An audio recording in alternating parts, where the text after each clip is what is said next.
Günün birinci yarısı Gəncə şəhər İcra Hakimiyyətinin başçısı Evaz Babayev qonaqları qəbul edərək şəhər haqqında ümumi məlumat verdi.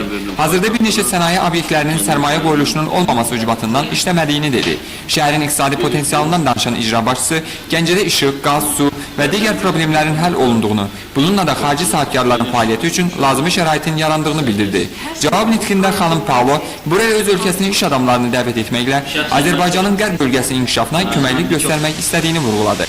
Sonra onlar Gəncə biznes qrupda oldular. Regionda kənd təsərrüfatının mövcud vəziyyəti ilə bağlı ətraflı məlumat əldə etdilər. Nümayəndə heyəti bir neçə fermer təsərrüfatına səfər etməmişdən öncə Göygöl qoruğunda oldu.